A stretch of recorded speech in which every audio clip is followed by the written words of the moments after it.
Bonjour. Aujourd'hui, c'est la 17e séance de conte. Comme d'habitude, il y aura une devinette et un conte. Les devinettes sont très faciles, ça je vous l'affirme qu'elles sont faciles. La première devinette, quel est l'animal avec les lettres de son nom, on peut écrire sa maison. Ça, je pense que tout le monde l'a trouvé. Et la deuxième, c'est pourquoi un marin se marie souvent avant d'aller en mer. Là, c'est un jeu de mots. Le conte d'aujourd'hui, c'est les 7 frères, la suite. C'est-à-dire, si vous vous rappelez le conte des 7 frères, je pense que ça doit être la 4e séance, ou la 5e, je ne sais plus, c'était le conte des 7 frères. Mais je m'étais arrêté là où il tue sa femme et l'ogre et retourne chez l'ogresse. En fait, ce conte, il a une suite. Et la suite, je vais vous la raconter maintenant. Ne vous inquiétez pas pour ceux qui n'ont pas entendu la première partie.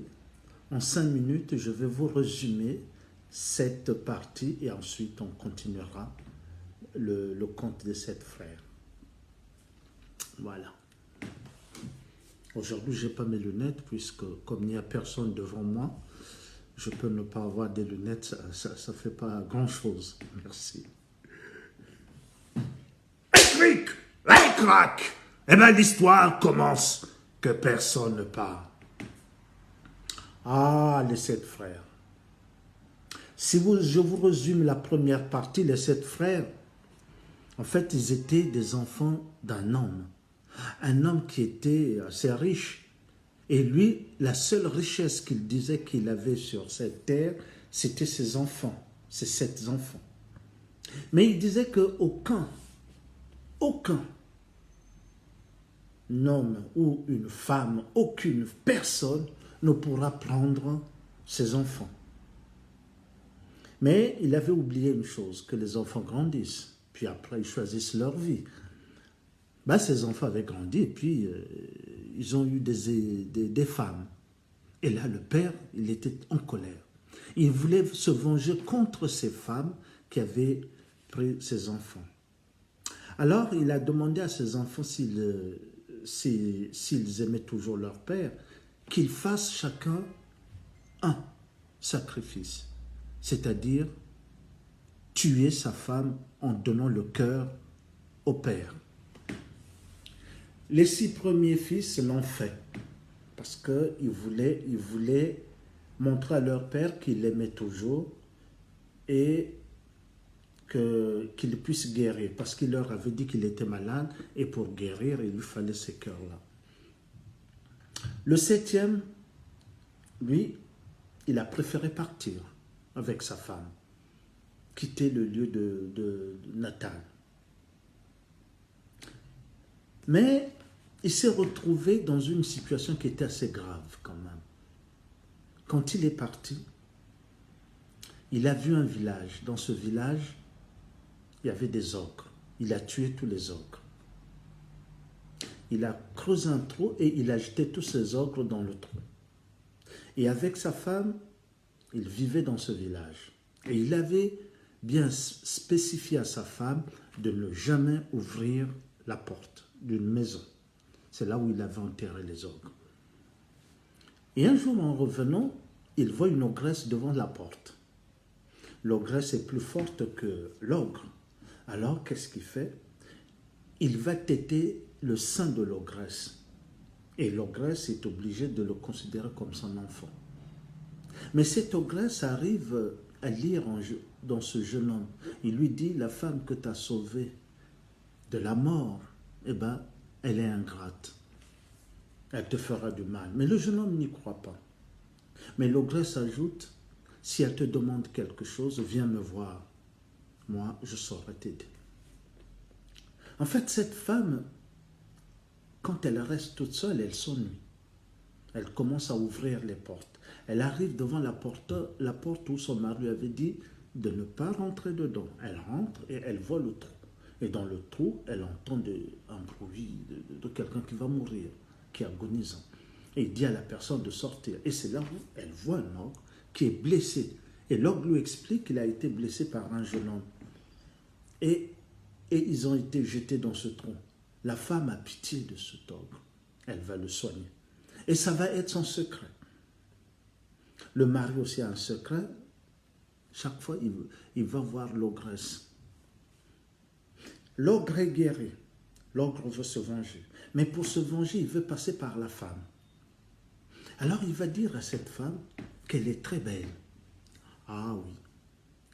Elle va l'attirer par sa beauté, en disant que non, tu es belle, tu peux encore être plus belle que ça. Elle est très, elle est très intéressée. Elle demande, mais qu'est-ce qu'elle doit faire? Dis-moi, je peux te rendre belle, mais j'ai des bijoux, si tu les portes, tu seras encore plus belle. Elle dit, mais donne-les-moi. Elle dit, mais il y a ton mari, tu as un mari, moi, je ne peux rien. Et c'est là où elle va se dire, bah, je n'ai pas besoin de lui. Si je peux avoir des bijoux et vivre avec l'ogresse, je n'ai pas besoin de lui. Et elle demande à ce que l'ogre tue son mari. Et l'ogre va dire, demande-lui d'aller te chercher des pommes de vie. Mais il faut traverser les 7 mers. Et aucun humain ne peut y aller. Bah, la femme le dit à son mari. Son mari demande à l'ogresse. L'ogresse lui dit comment y aller. Et bah, il y va. Et il revient. La femme commence à s'étonner. Elle lui demande s'il est toujours fort. C'est ce que l'ogre lui a dit. Elle teste sa force, il est très fort. Mais la 3e épreuve, l'ogresse va dire, toi tu vas mourir. Si tu meurs, tu ne dis que cette phrase à ta femme. Quand je serai mort, qu'on ne casse pas mes os, qu'on les mette dans un sac, le sac sur le dos de l'âne, et on dit à l'âne d'aller dans le pays où les animaux domestiques mangent du blé. Je dis d'accord. Ben, la 3e épreuve, il est attaché avec un cheveu. C'est l'ogre qui a donné cette idée. Et cet homme ne peut pas casser le cheveu. L'ogre sort, la femme tape sur la tête de l'homme pour qu'il s'évanouisse, et l'ogre l'avale. Et quelques jours après, l'ogre va vomir les os. La femme se rappelle de ce que son mari lui avait dit. Elle ramasse tous les os, elle les met dans un sac et le sac sur le dos de l'âne. Et l'âne, avec la formule, va au pays où se trouve l'ogresse. L'ogresse reprend les os, elle reconstitue le squelette, elle arrose ce squelette avec son lait et on retrouve le jeune homme et elle le fait manger les pommes de vie. Le jeune homme va se venger. Quelques jours ou quelques mois après, il se transforme en mendiant et il va dans ce village. Sa femme vit toujours avec l'ogre, mais l'ogre n'est pas là. Il frappe à la porte, sa femme n'ouvre pas, sa femme demande qui est là et dit je suis un mendiant. La femme a peur, elle n'ouvre pas. Elle dit reste là, si tu veux manger, attends mon mari. Le soir, l'ogre arrive, il ne voit pas qu'il y a un mendiant qui est assis devant la porte, il rentre et au moment où il veut manger, on frappe à la porte. C'est le mendiant. La femme lui explique qu'il est là depuis ce matin. Ben, l'ogre dit, fais-le rentrer. Et il va rentrer. Ils vont manger. Après avoir mangé, l'ogre regardait toujours cet homme. Il dit, mais je te connais. L'homme dit, non. Si tu m'as déjà vu dans un village, oui. Il dit, non. Tu es le mari de cette femme. La femme dit, ah non, mon mari, c'est pas lui. Et le mendiant va dire, ah, si j'avais une femme comme elle, je serais heureux. Après, le mendiant va raconter une histoire. En fait, il raconte son histoire. Et c'est là que sa femme va se dire que c'est lui. Et l'ogre aussi va dire non, c'est le même ordre. Mais le jeune homme avait caché une épée, il sort son épée, il les tue. L'ogre, il tue la femme. Et il brûle la maison. Au moment où il brûle la maison, il entend un enfant pleurer. Il va prendre l'enfant et il part. Mais cet enfant n'est qu'un ogre. Il veut le dévorer. Alors, il jette l'enfant dans la rivière. Et il arrive chez l'ogresse. L'ogresse dit, tu vois, je te l'avais dit. Il dit, ah oui, tu avais raison. Et il reste chez l'ogresse. Voilà où on s'était arrêté avec la première partie. Je l'ai résumé rapidement, hein, et puis il y a comment dire, des choses que j'ai un peu oubliées. Bon, si vous voulez vraiment l'écouter, vous allez chercher, je pense, sur ma page, c'est la 4e séance ou la 5e, je ne sais plus. Sinon, vous regardez sur une autre page que j'ai, qui s'appelle Raconte. C'est une page que j'ai créée. J'ai une association aussi qui s'appelle Raconte, où les gens m'invitent d'aller compter, et puis après, bon, souvent on me paye. Hein, souvent ce sont des écoles qui on veut travailler sur un compte, j'y vais, on travaille, puis après à la fin, bon. Voilà, donc j'avais créé cette association Raconte. Là, vous trouverez aussi ces comptes-là. Il y a aussi sur le web, on m'a proposé de mettre sur Vimeo. Là aussi, c'est les mêmes comptes, hein, vous le retrouverez. Donc, dans Vimeo, il faut mettre vimeo.com/Louis Mackay. En un seul mot, Louismakai. Donc, vous retrouverez les mêmes comptes. Mais la page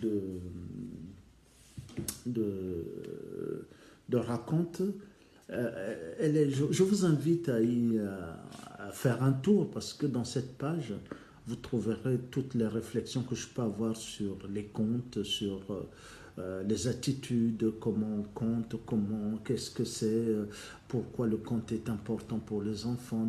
Donc c'est toutes mes réflexions personnelles, hein, de tout mon parcours professionnel, de tout ce que j'ai pu faire, où je suis arrivé avec la double culture que j'ai en tant qu'originaire du Congo et venu en France jeune.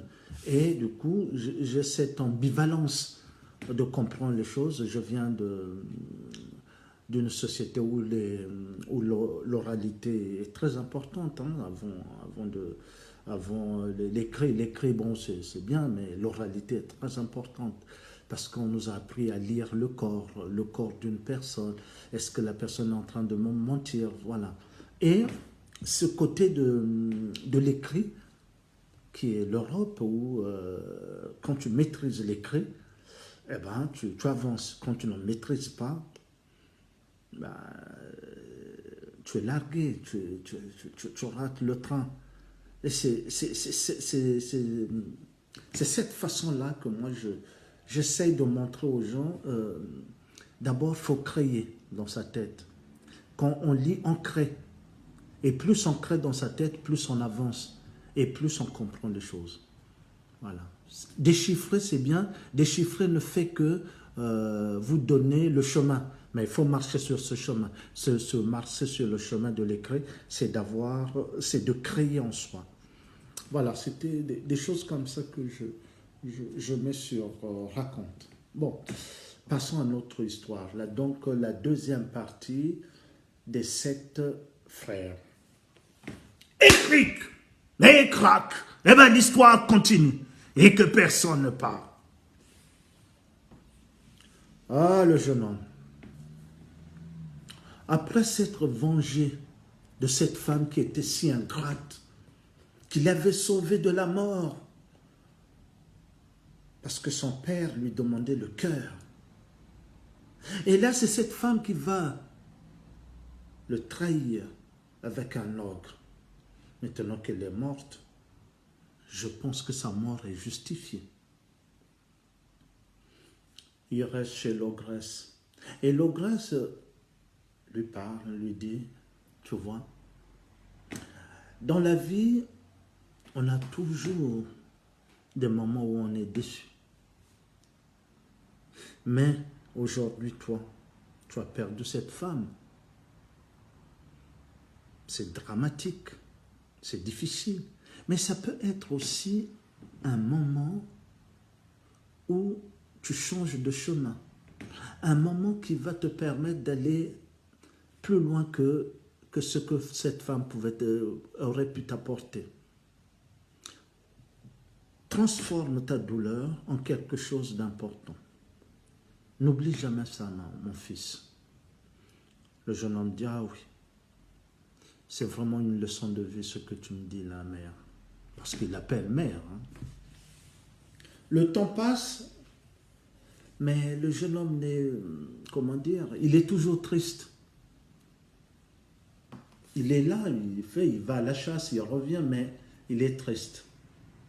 Et un soir, l'ogresse va dire, je sais pourquoi tu es triste. Tu te demandes ce qui est devenu ton père, tes frères. Mais comme tu n'as plus de femme, tu as envie de retourner chez toi. Que ton père puisse te voir et toi aussi tu puisses le voir. Je te comprends. Demain tu vas partir. Mais comme tu es mon fils, je vais te donner 2 cadeaux. Des cadeaux pour que tu ne m'oublies pas. À demain. Eh bien, je vous dis, toute la nuit, le jeune homme cherchait dans sa tête quel cadeau l'ogresse pourra lui donner. Et le lendemain, quand il sort de sa chambre, il arrive dans le grand salon. Là, il y a un homme qui est debout. Très imposant, musclé qui est là. L'ogresse regarde et dit, cet homme sera ton serviteur. À partir d'aujourd'hui, à partir de ce moment où je te parle, cet homme t'obéira sur n'importe quoi. Si tu lui dis de se tuer, il va se tuer. Il t'obéira à l'œil. Eh oui, ça sera ton serviteur. Le deuxième cadeau, tu vois cette caisse qui est là. Regarde, oui, il y avait une caisse. Eh bien, ton cadeau se trouve à l'intérieur. Ce cadeau, tu ne l'ouvriras que quand tu seras chez toi. Et là, tu ouvriras ton cadeau, tu verras. Maintenant, vous pouvez partir. Ne t'en fais pas, le serviteur prendra la caisse sur lui et toi, tu prendras ton âne, vous allez partir. Et je vous jure que le serviteur d'une seule main, il a soulevé la caisse. Et ils sont partis. Lui sur l'âne, le serviteur à pied, avec la caisse. Il marche.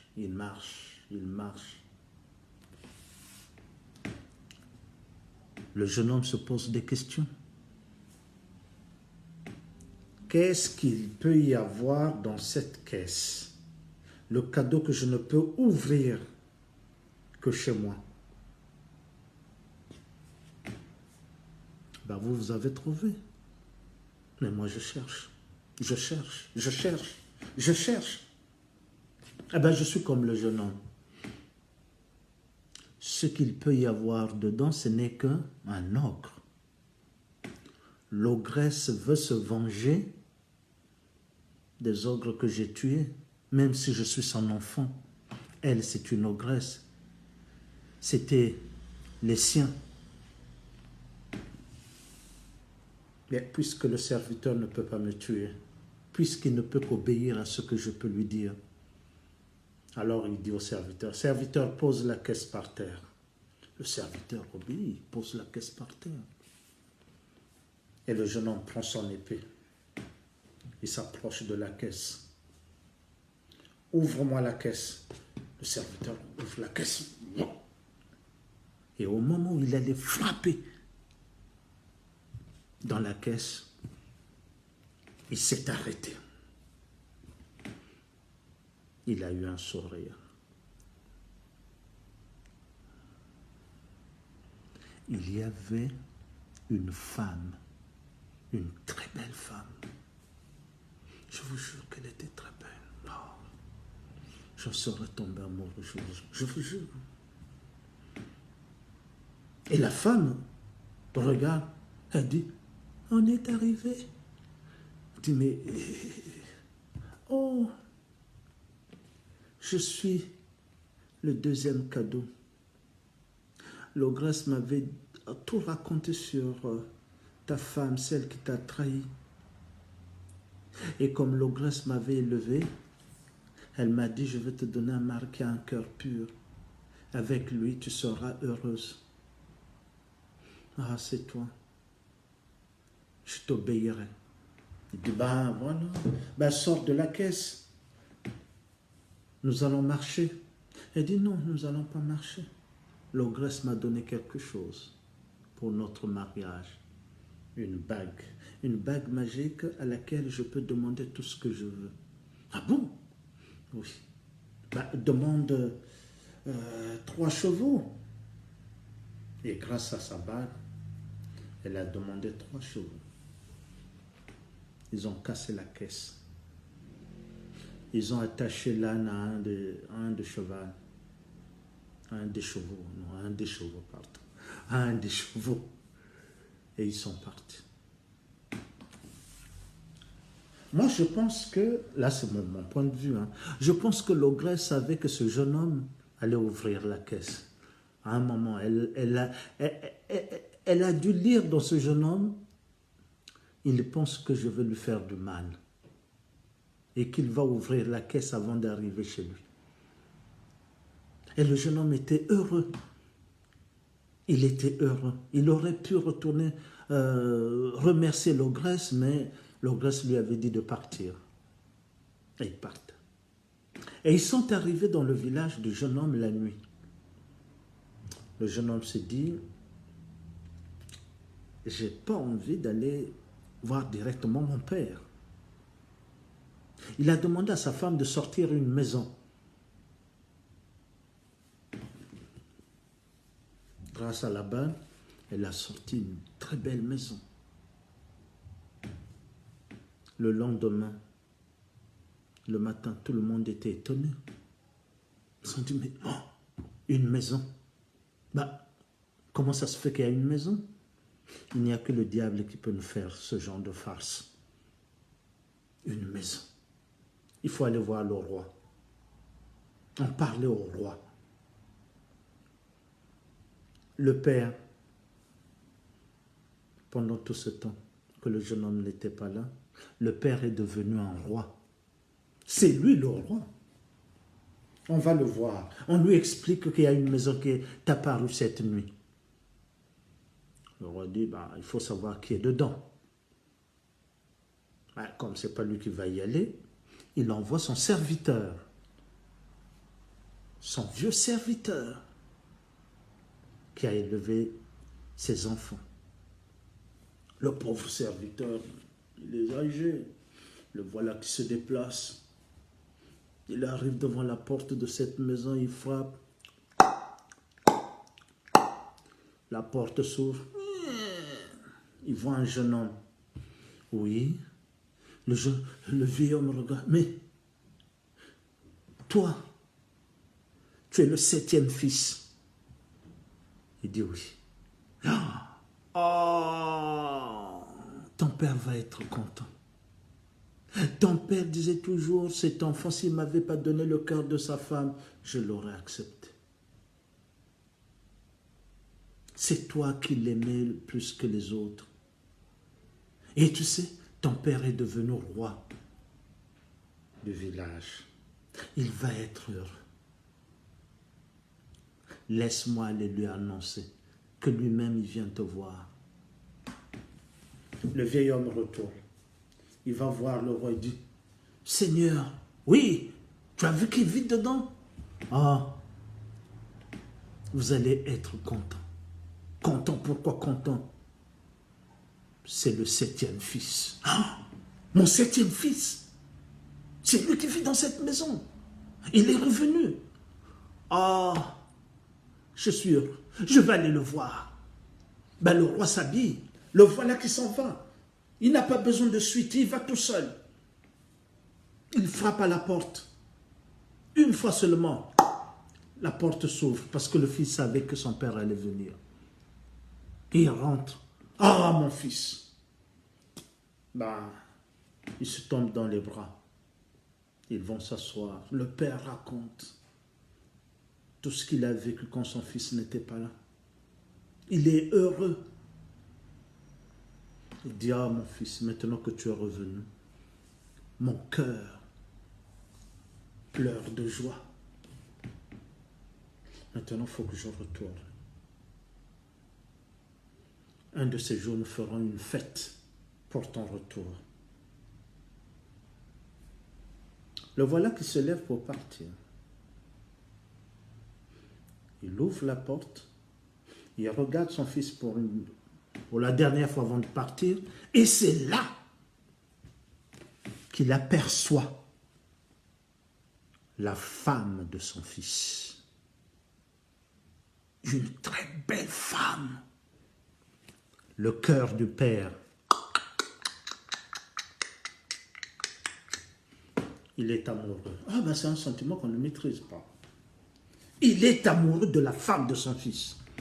Il n'a jamais vu une femme aussi belle comme ça. Et il n'a jamais senti, depuis la mort de sa femme, il n'avait jamais senti son cœur aussi s'emballer de cette façon. Il veut cette femme. Mais il y a un obstacle.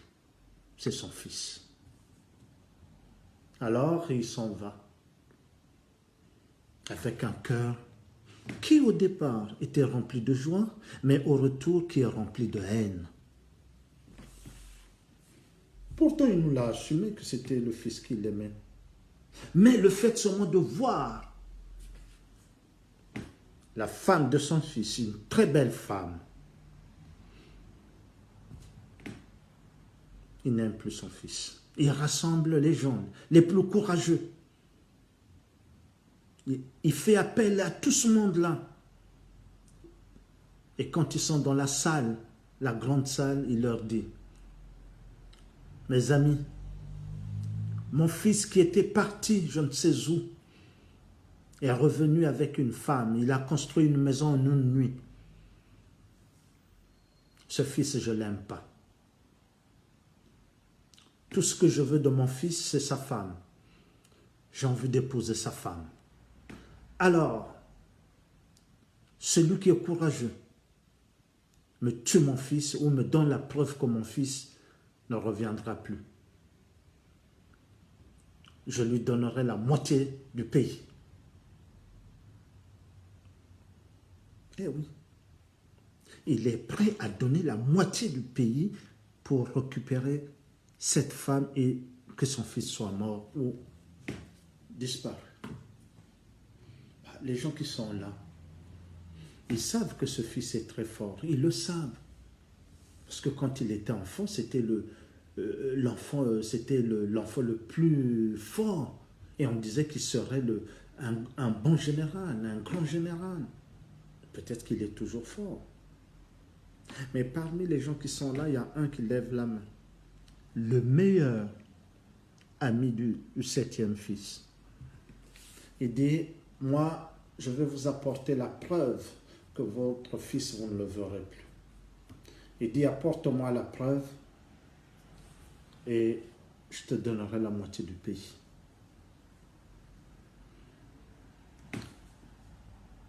La réunion est finie. Tout le monde se disperse. L'ami du 7e fils va aller voir le 7e fils. Il frappe à sa porte. La porte s'ouvre. Il dit, ah, tu me reconnais? Il dit, ah, ben bien sûr, je te reconnaîtrai parmi tant de monde. Tu n'as pas changé. Ah, oui, merci. Pour fêter nos retrouvailles, Ah oui. Tu te rappelles qu'on allait beaucoup, tous les deux, dans la forêt, dans le désert, faire la chasse? Ah oui, oui, c'était de bons moments qu'on a partagés. Eh bien, je te conseille, demain, on ira à la chasse.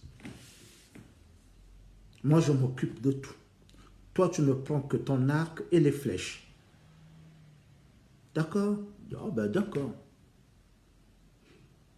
Ben à demain. Son ami s'en va au marché. Il achète de la viande. Il achète du sel. Il rentre chez lui. Il grille cette viande. Il met tout le sel sur cette viande. La viande devient immangeable. Et il prend cette viande salée, il la met dans un sac. Il prend 3 gourdes d'eau. Il les remplit d'eau et il les garde. Le lendemain, il prend les 3 gourdes plus le sac qui contenait la viande, et le voilà qui s'en va. Il va chercher le 7e fils. Avec le 7e fils, ils vont partir. Ils vont dans le désert. Ils marchent, ils marchent, ils marchent. Mais il fait chaud dans le désert. Le 7e fils, comme son ami lui a dit de ne rien amener, donc il n'a pris que son arc et ses flèches. Il marche, à un moment il a soif. Il dit à son ami, peux-tu me donner ma gourde? Il dit, oh, te donner la gourde? Ah mais non, la gourde non. Pour toi j'ai seulement préparé de la viande. Il dit, ah bon? Bon, donne-moi de la viande, je vais manger. Il lui donne la viande, mais elle est très salée. Mais il en mange quand même. Et quand il a fini de manger, il continue. Mais puisqu'il a mangé une viande qui était très salée, donc il a soif. Il dit, ah, mais donne-moi quand même de l'eau, tu as 3 gourdes. Il dit, ah, non, non, je ne peux pas te donner de l'eau. Mais attends, donne-moi de l'eau. Il dit, je veux bien te donner de l'eau, mais qu'est-ce que tu vas me donner? Il dit, mais attends, ici, qu'est-ce que je peux te donner? J'ai que mon arc et mes flèches. Quand nous allons retourner, je te donnerai tout ce que tu voudras, que ce soit des diamants, de l'or, je t'en donnerai. Dis, c'est maintenant qu'il faut me donner quelque chose. Mais si je n'ai rien, si tu as quelque chose. Mais quoi? Dis-le et prends-le. Donne-moi ton œil. Ah, tu veux que je te donne mon œil? Ben oui, et je te donnerai la gourde dedans. Ben il accepte. Je ne sais pas parce qu'il a tellement soif. Et l'autre va prendre son couteau, il lui enfonce le couteau dans l'œil. Il lui enlève l'œil. Et il lui donne la gourde. L'autre prend la gourde, il est là. Il a tellement soif. Il a fini la gourde. Ils font quelque part, il a encore plus soif qu'avant. Il dit, oh, donne-moi l'autre gourde, je t'en supplie. J'ai tellement soif. Donne-moi l'autre. Tu ben prends. L'autre prend le couteau, il avance, il fait. Et il lui donne la gourde. Il boit. Il a fini. Mais il ne sait plus où il est. Il ne peut plus retourner. Son meilleur ami s'en va. Il le laisse dans le désert. Le meilleur ami va voir le roi et dit, votre fils, vous ne le verrez plus. Ah bon? Il va mourir dans le désert. Voilà ses yeux. D'accord. Je te donne la moitié du pays. Moi maintenant, ce qu'il me faut, c'est la femme. Il demande à ses gardes, allez me chercher cette femme. Les gardes, ils vont. Il frappe à la porte. Toc, toc, toc, toc. La porte s'ouvre et c'est un homme immense qui est là. Imposant. Il dit, nous sommes venus chercher ta maîtresse. Et pourquoi? Mais parce qu'elle va devenir la femme du roi. Tant que mon maître n'est pas là, personne ne mettra pied dans cette maison. Ah bon? Eh ben, toi, on va te tuer. Essayez. Eh bien, ils vont se battre. Ils tuent tous les gardes du roi. Le roi en envoie d'autres. Il les tue. Alors le roi demande à tout le monde, celui qui va tuer ce serviteur, deviendra roi à sa place. Eh bien, personne n'y arrive. Pendant ce temps dans le désert, le jeune homme, il erre. La nuit est tombée. Il est arrivé dans un oasis parce qu'il trouve de l'herbe. Il tâtonne un peu partout. Oh, il y a un arbre. Il s'assoit au pied de cet arbre. C'est là qu'il choisit pour mourir. Mais en haut de cet arbre, il y a des oiseaux. Des oiseaux qui sont là. Il y a des petits oiseaux. Un oiseau énorme, mais qui a perdu ses plumes. Il fait froid dans le désert. Cet oiseau énorme qui n'a plus de plumes dit au tout petit, mettez-vous sur moi pour que moi aussi j'ai de la chaleur. Les petits oiseaux disent, ah non, on ne se mettra pas sur toi. Regarde ce jeune homme qui est en bas. Il aime son père. Son père prétendait qu'il l'aime, mais il voulait seulement sa femme. Son meilleur ami. On pensait qu'ils avaient une amitié qui avait été patinée par le temps. Mais non. Son meilleur ami l'a trahi pour avoir la moitié d'un pays. Et il lui a enlevé les yeux. Ce jeune homme qui est en bas, il va mourir. Et pourtant, il aime son père. Et toi, on veut qu'on soit sur toi plus tard. Tu voudras notre mort. Il dit, ah, moi, je ne voudrais pas de votre mort, mes enfants. Chacun a son cœur. Moi, tout ce que je vous demande, mettez-vous sur moi. Le jeune homme qui est en bas, il a la chance. L'herbe sur laquelle il est assis, il n'a qu'à la prendre et la mettre dans les orbites de ses yeux. Il retrouvera ses yeux. La parole n'est pas tombée dans une oreille de sourd. Le jeune homme a entendu. Il farfouille l'herbe, il tire l'herbe, il fait des boules et il met. Eh bien, il a retrouvé ses yeux. Ah ben, il est content. Il a retrouvé ses yeux.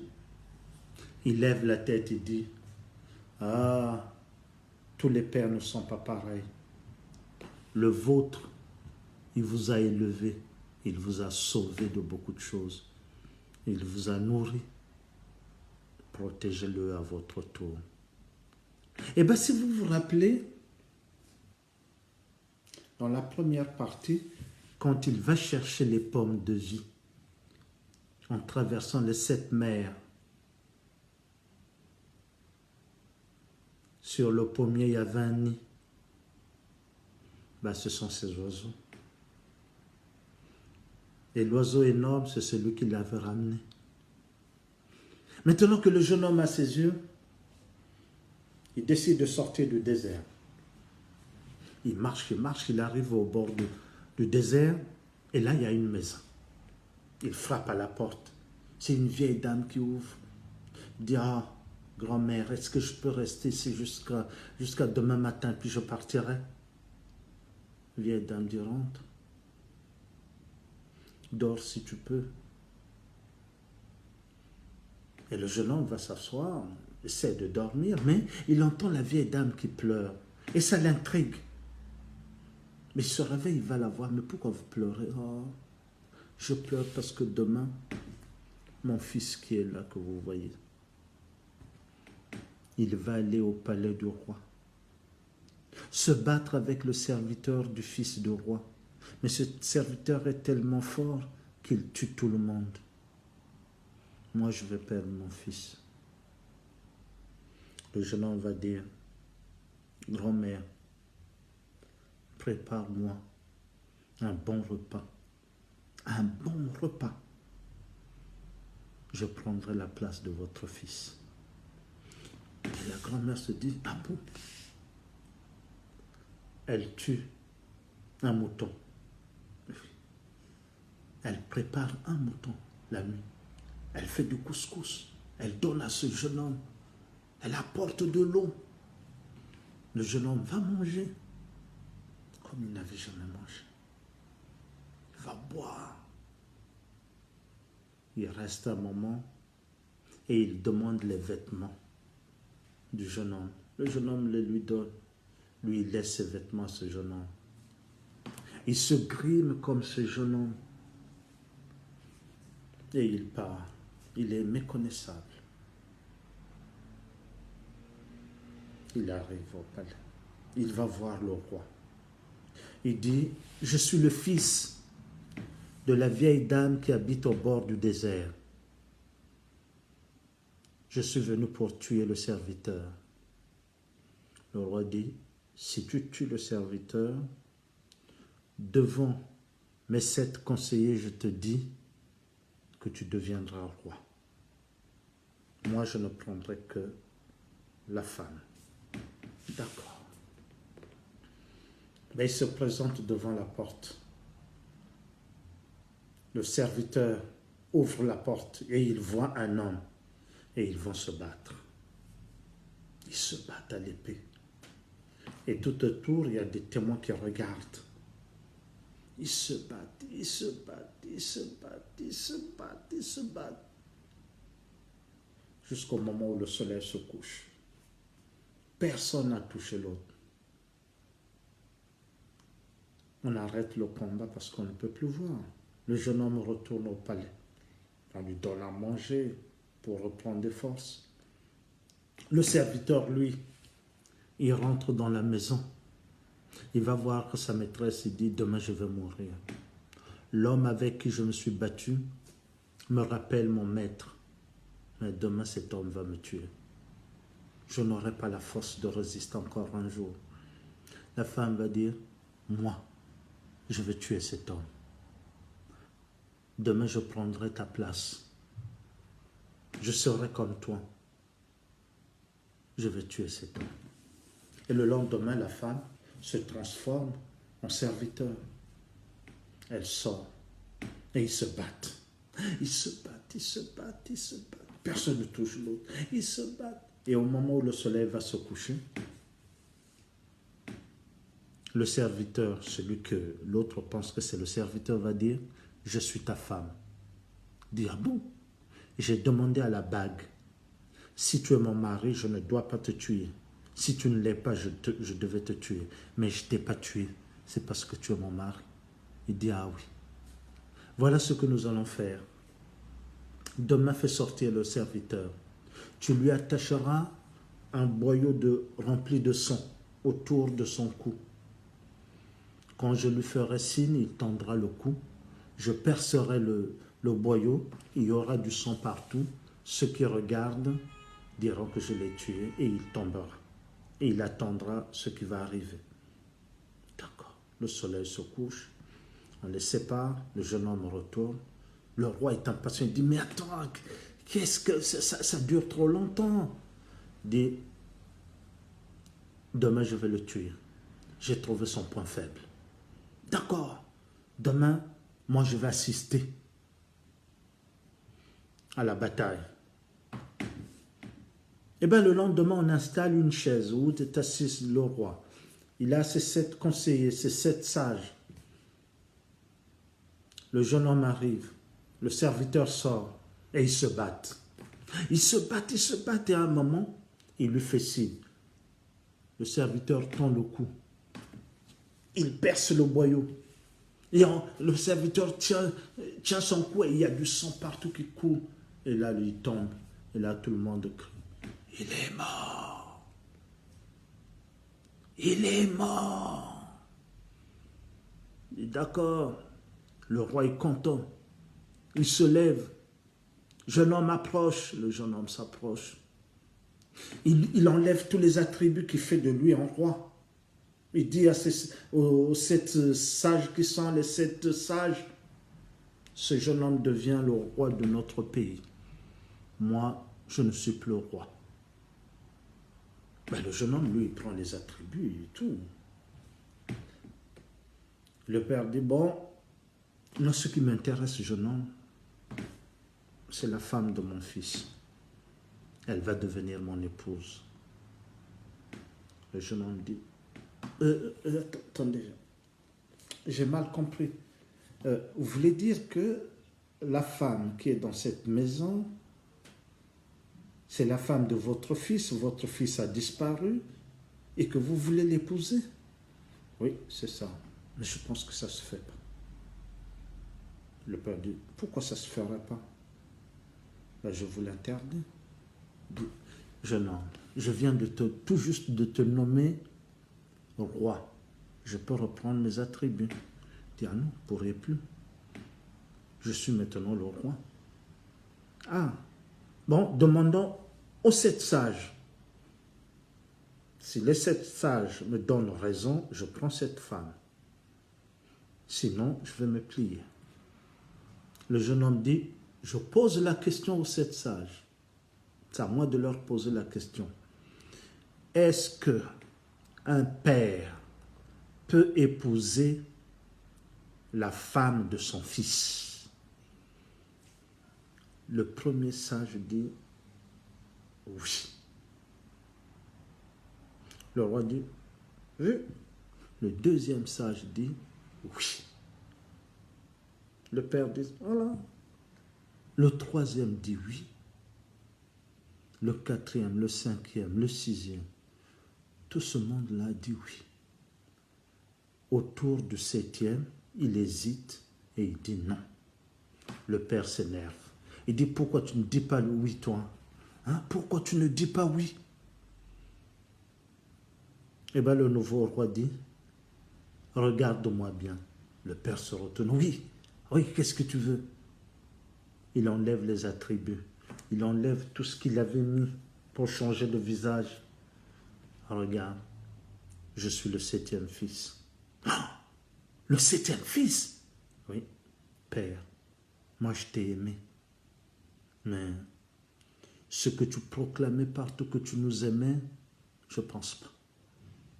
Mais aujourd'hui, je veux faire justice. Serviteur, lève-toi. Eh bien, le serviteur s'est levé. Tout le monde a fait. Oh! Il a coupé la tête du père. Fais la justice. Il a coupé les têtes des 6 sages en laissant le 7e. Il m'en manque un. On est allé chercher le meilleur ami de ce jeune homme. Il lui a fait couper la tête. Et il est devenu roi. Mais il a été un roi parfait, riche. Vraiment un roi que tout le monde respectait. Mais vous qui venez d'écouter cette histoire, est-ce que vraiment le père aimait ses enfants?